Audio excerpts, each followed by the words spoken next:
এমন একটা দুর্বিষহ অবস্থা, আজকে সমস্ত জিনিসের দাম বেড়ে গেছে। লন্ডনে ভার্চুয়াল সভায় শেখ হাসিনা যা বললেন, আজকের অন্ধকার কেটে নতুন সূর্যোদয় দেখবে বাংলাদেশ। লন্ডনে ভার্চুয়াল সভায় দীপ্ত কণ্ঠে জানালেন শেখ হাসিনা। বিজয়ের মাসে ৭১-এর শহীদদের স্মরণ করলেন বাংলাদেশের ক্ষমতাচ্যুত প্রধানমন্ত্রী। হাসিনার বক্তৃতার মাঝেই স্লোগান উঠল জয় বাংলা। ইউনূসের ফাঁসির দাবি জানালেন উপস্থিত জনতা।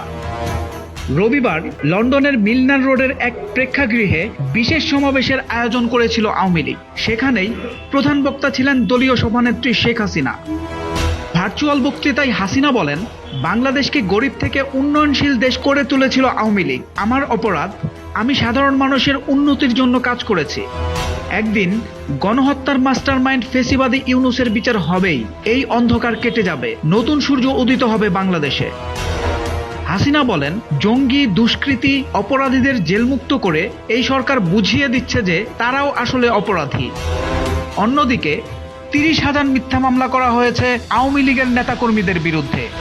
১৫ আগস্টের হত্যাকারীদের বিচার করেছি আমি, তাই আমার বিরুদ্ধে এই ষড়যন্ত্র। বিজয়ের মাস ৭১-এর শহীদদের স্মরণ করেন বাংলাদেশের ক্ষমতাচ্যুত প্রধানমন্ত্রী। আবেগভরা কণ্ঠে হাসিনা বলেন, আজকে ঘরে ঘরে লুটপাট চলছে, দুষ্কৃতীদের শাস্তি হচ্ছে না। কার কাছে বিচার চাইতে যাবে মানুষ? এরা পুলিশকেও মেরে ঝুলিয়ে দিয়েছে। বাংলাদেশের ক্ষমতাচ্যুত প্রধানমন্ত্রী দাবি করেন, অধিক মানুষের মৃত্যু চাননি বলেই তিনি ক্ষমতা ছেড়ে দিয়েছিলেন। বলেন, ফ্যাসিবাদী গণহত্যাকারী ইউনূস এবং তার চেলা চামুন্ডাদের বিচার হবেই। হাসিনার বক্তৃতার মাঝেই জয় বাংলা স্লোগান ওঠে।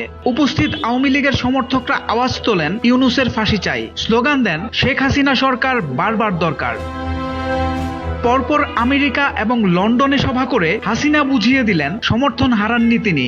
এখনো বহু মানুষের পছন্দের জননেত্রী মুজিব কন্যা। সোহেল মাহমুদ, দৈনিক নতুন সময়, ঢাকা।